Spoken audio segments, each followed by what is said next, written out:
Hi everyone, this is from CBIS academy. இன்னைக்கு நம்ம Dinamani news பேப்பர்ல இருக்கக்கூடிய கரண்ட் அஃபேர்ஸ் பார்க்கலாம். ஸோ ஃபர்ஸ்ட் பார்த்தீங்க அப்படின்னா, அமைச்சர் துரை முருகனுக்கு அண்ணா விருது, பெரியார், காமராஜர், பாரதியார் விருதுகளும் அறிவிப்பு. ஸோ இந்த டாபிக் பார்த்தீங்கன்னா group 1 main syllabus paper 3 Tamil சொசைட்டியில் வந்து கவர் ஆகும். ஸோ யாருக்கெல்லாம் இந்த விருதுகள் வந்து தமிழக அரசால் வழங்கப்படுகிறது அப்படின்னு பார்க்கும்போது, தமிழுக்கும் தமிழ் மொழி பண்பாட்டு வளர்ச்சிக்கும் தொண்டாற்றி வரும் திரு தொண்டர்களுக்கு தான் இந்த விருதுகள் வந்து வழங்கப்படுகிறது.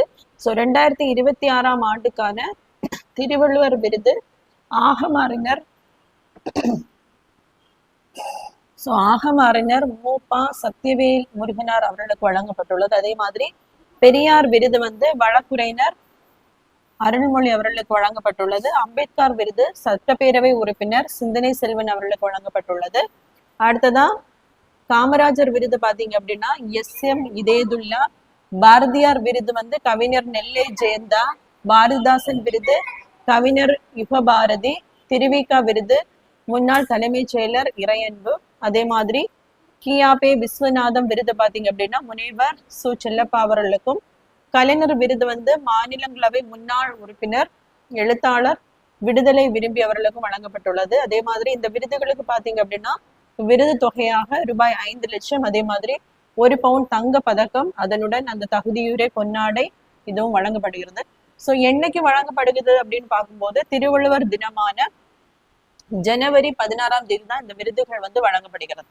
ஸோ இது மட்டும் இல்லாம 2025ஆம் ஆண்டுக்கான இலக்கிய மாமணி விருதுகளும் வந்து வழங்கப்படுகிறது. ஸோ இந்த இலக்கிய மாமணி விருதுகள் பார்த்தீங்க அப்படின்னா மரபு தமிழ், ஆய்வு தமிழ், படைப்பு தமிழ் ஆகியவற்றிற்காக வழங்கப்படும். இதுல மரபு தமிழுக்கான அந்த பரிசு விருது பார்த்தீங்க அப்படின்னா ராமலிங்கம் அவர்களுக்கு வழங்கப்படுகிறது. ஆய்வு தமிழுக்கான விருது இந்திய கம்யூனிஸ்ட் மூத்த தலைவர் மகேந்திரன் அவர்களுக்கு. படைப்பு தமிழுக்கான விருது எழுத்தாளர் நரேந்திரகுமார் அவர்களுக்கு வந்து வழங்கப்பட்டுள்ளது. ஸோ இதுலயும் பாத்தீங்க அப்படின்னா இந்த விருது தொகையான ரூபாய் 5 லட்சம், அதே மாதிரி 1 பவுண்ட் தங்க பதக்கம் ஆகியவற்றுடன் தகுதி உரை பொன்னாடையும் இதுல வந்து கொடுத்து சிறப்பிப்பாங்க. ஸோ இந்த விருதுகள் பாத்தீங்க அப்படின்னா திருவள்ளுவர் தினமான ஜனவரி 16 அன்று தமிழக அரசால் வழங்கப்படும். ஸோ அடுத்ததா பாத்தீங்க அப்படின்னா தமிழகத்திற்கு தனி செயற்கை நுண்ணறிவு மையம் ரூபாய் 10,000 கோடியில் சென்னையில் அமைக்க ஒப்பந்தம். ஸோ இந்த டாபிக் பார்த்தீங்க அப்படின்னா group 1 main syllabus paper 3 science and டெக்னாலஜியில் வந்து கவர் ஆகும். ஸோ தமிழகத்துக்கு பார்த்தீங்க அப்படின்னா தனியாக ஒரு செயற்கை நுண்ணறிவு மையத்தை வந்து அமைக்க இருக்காங்க. ஸோ எங்கன்னு பார்க்கும்போது சென்னையில். இதனுடைய முதலீடு பார்த்தீங்க அப்படின்னா 10,000 கோடி.